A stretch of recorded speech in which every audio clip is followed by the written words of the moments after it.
Welcome back to the Postpartum Plan podcast. This podcast is designed to support and empower you through postpartum.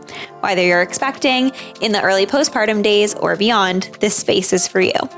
I'm your host, Madison Fugere, a dedicated postpartum doula and pediatric sleep consultant, striving to help parents feel confident and supported in their parenting journey. Each week, I'm sharing practical tips and expert advice to help you navigate all the postpartum things with confidence.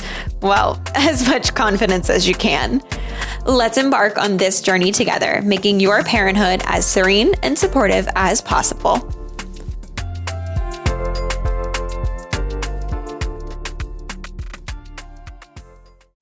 Welcome back to the podcast. I'm super excited to be here for season 2 and to kick it off with a great episode. I am joined by Dr. Tatiana Bazzani, who is the 8th chiropractor in her 3rd generation of chiropractors from her family, which is super cool. She is supporting families in the Nashua and Manchester, New Hampshire area, and she works mainly herself with pregnant, postpartum, and newborns. And so I'm super excited for her to share a lot of information today. So let's get into it. Thank you for joining me on the podcast. Awesome. Thank you so much, Madison. I'm so excited. Would you like to start by kind of telling everybody a little bit about yourself and what you do and like how you got into the work that you do? Absolutely. I have a pretty lovely story about how I got into chiropractic. So I'm the 8th chiropractor in my family, 3rd generation. So it's pretty much, born to do this passion of mine. My parents are chiropractors and they met in chiropractic school and very much raised us with, the mindset of natural healing, of, not just focusing on what to do when you're sick, but focusing on what to do to live to the fullest expression of life. And that's, one of my mantras, one of my mottos. So I basically grew up in it. I saw how valuable it was. I saw how, kids could benefit from it and grow into healthy adults with myself, but everyone in my family. So it's pretty much just always been there. And then one day I was just like, yeah, I can't picture myself doing anything else. I love that. That's so cool. Now, I know that you have your practice. Do any of your family members work alongside of you? Yes. So I work with both my parents, and we all work in 2 separate practices. So it's a lot of fun. I get to see them every day. They're the best mentors I could ever ask for. Oh, So that's it's amazing. awesome. That's so cool. I feel like people are so hit or miss. Either like, oh my gosh, I love being able to work with my parents, or they're like, oh my gosh, get me out of here. No, it's the question that everybody asks me the most, but I love it. I wouldn't have wanted to do it without them. So I think it's a lot of fun. That's so Every cute. day it's always interesting. Yeah, absolutely. Absolutely. So now you have practices in Manchester, New Hampshire and Yes. Nashua, New Hampshire, which is so cool. Now, I remember when I was scrolling on your Instagram, it seems like it's kind of like a new practice, or are one of the locations newer, or were you new to it? Kind of like what's the Yeah. situation with that? So my parents have been practicing in Nashua for over 30 years. I joined the practice within the last year, so it's more new on my side. Yeah. And then our Manchester practice maybe going on 10 years. Oh my So, goodness. they've definitely, been established for a little bit. And I'm the one who's, energetic and, Yeah, has a lot bringing going some new on, life to it. I love bringing some new that. life, That's definitely. awesome. That's super cool. Now, I love that you guys are not only kind of like supporting the typical chiropractic care that people think about, right? Like, you're injured or you have, pain or things like that as an adult, but you're also doing a lot when it comes to like pregnancy, infancy, new postpartum families, and things like that. So I'm excited to kind of dive a little bit more into like that Yeah, infancy absolutely. like world, because I think that people don't realize, that it is an option. And if they do for their infant, they're like, oh, I don't know really how much does that actually work, right? Um, so yeah, I'd love to know like what kind of families do you see coming in with their infants? What kind of struggles are you typically seeing, and how are you helping those people work through those types of struggles? Yeah, absolutely. So, just to backtrack a little bit, what we do as chiropractors is we correct the misalignments in your spine, which we call subluxations. And when those subluxations are present, it can result in pain if it's not been there for a while. But if it doesn't result in pain, it can also result in something that's wrong and needing a compensation. So that's a lot of what we kind of deal with when we're looking through the scope of dealing with, kids, Hmm. perinatal, prenatal, all that stuff is that yeah, they're not coming in crawling in with back pain, but they're Right. crawling in and coming in, with different things that they're compensating for because of those misalignments. Right. So a lot of it is, my baby has torticollis, my baby has a tongue tie, my baby has, really bad acid reflux, colic, can't sleep. When they get a little older, 3, 4, 5 years old, it's a lot of they are having really bad anxiety attachments.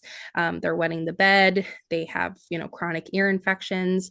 So it's a big scope of what comes in, but really it's all coming back to making sure that their nerve supply is working the way it should so that they don't have to deal and fight against those compensations. Yeah.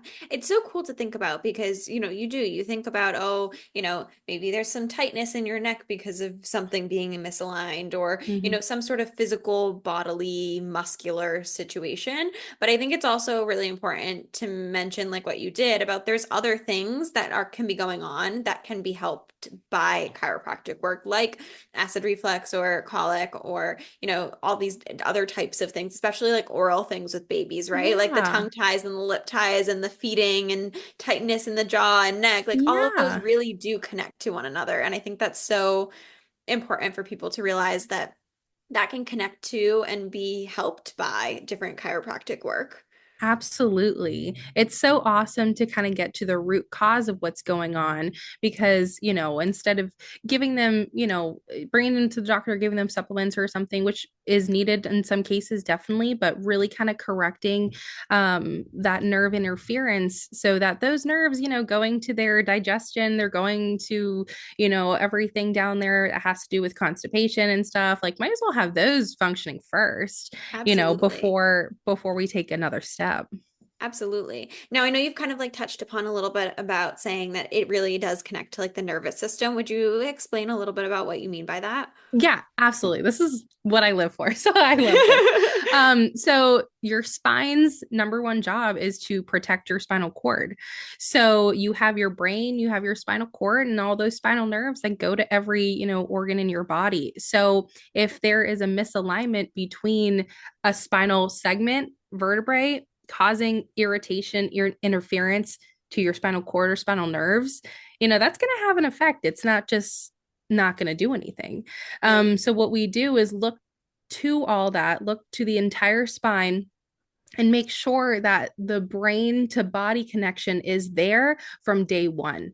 So they don't have to grow up having misinformation sent from their brain to their body or misinformation sent from their body back to their brain. Hmm. Because in this early stage of life, all they're doing is taking in information day Right. after day, whether it's feeling things, whether it's putting things in their mouth, whether they're trying new foods and processing all the flavors, or, you know, feeling how far away a step or a toy is, or, when they Yeah. learn how to walk and crawl. So it's the most, influential part of their lives. Their brains and their bodies are growing so rapidly. So might as well have that input be the correct input.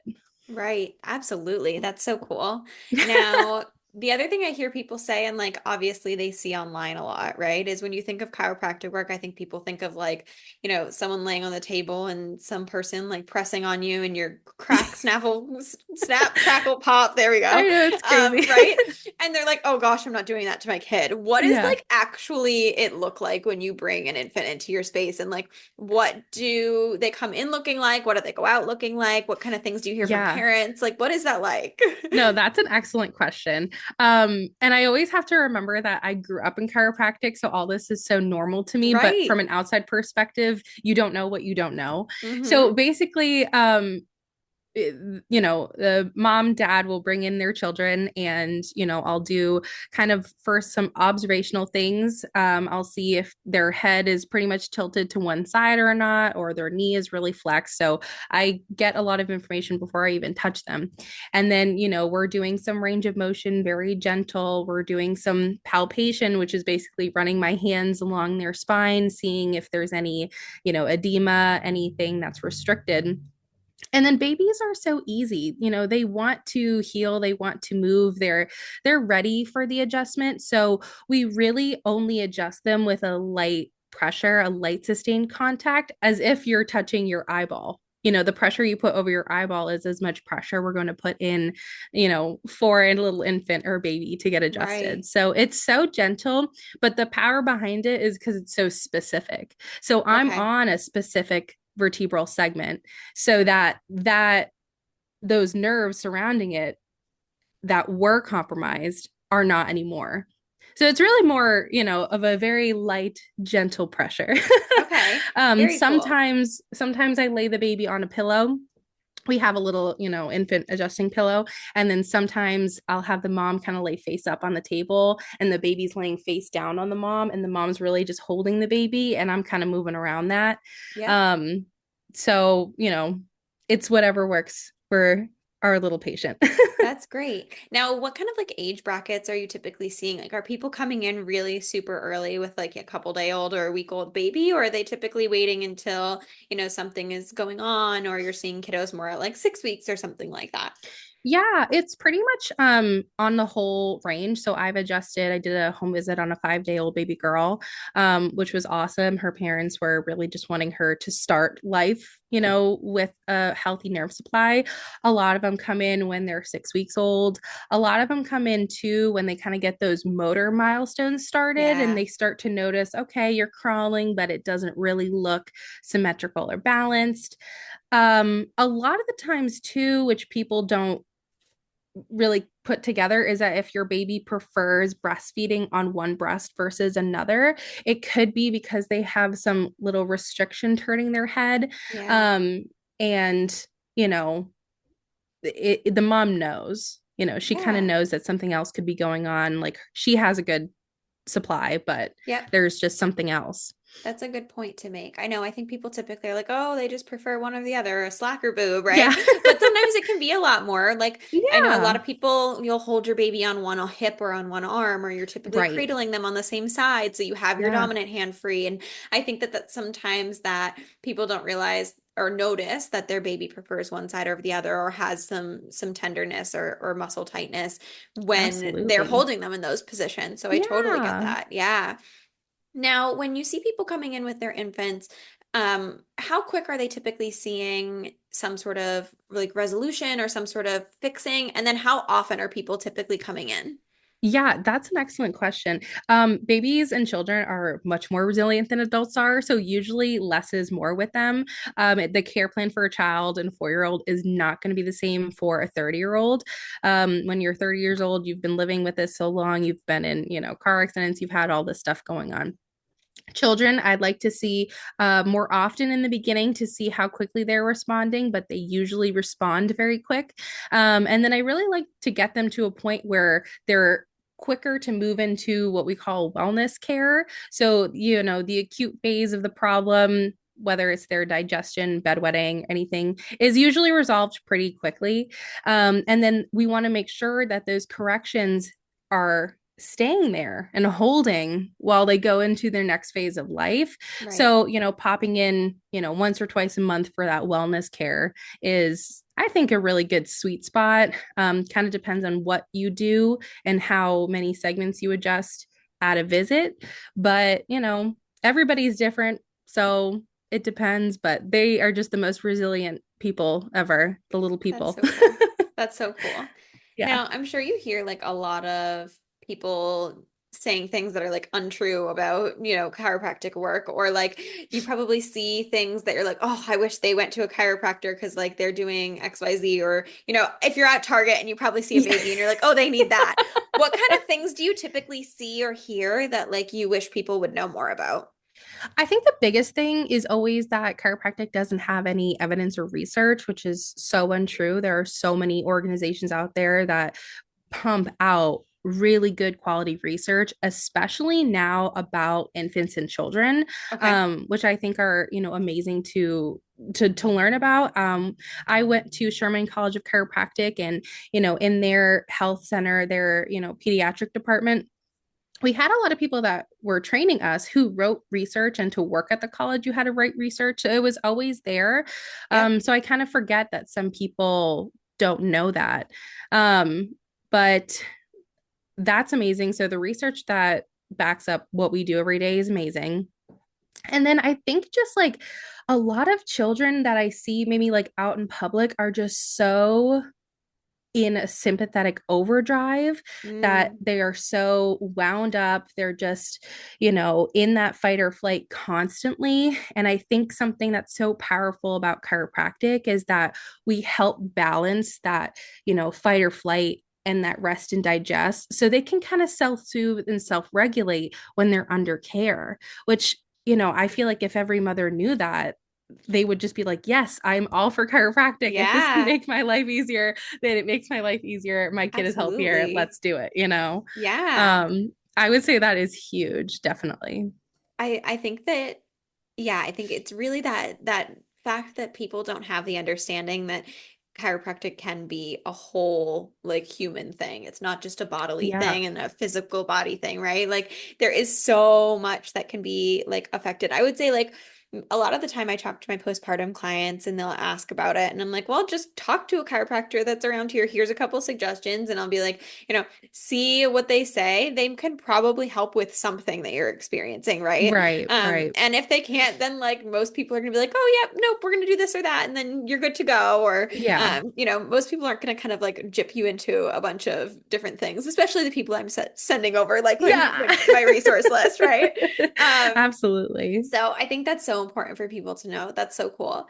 Now, I know our focus today is mostly on infants, but I'd love to touch upon just kind of the prenatal and the postpartum support that you have for chiropractic work as well, so that if anybody is experiencing that themselves, they also know it's a resource. Would you talk a little bit about kind of what prenatal and early postpartum chiropractic work looks like?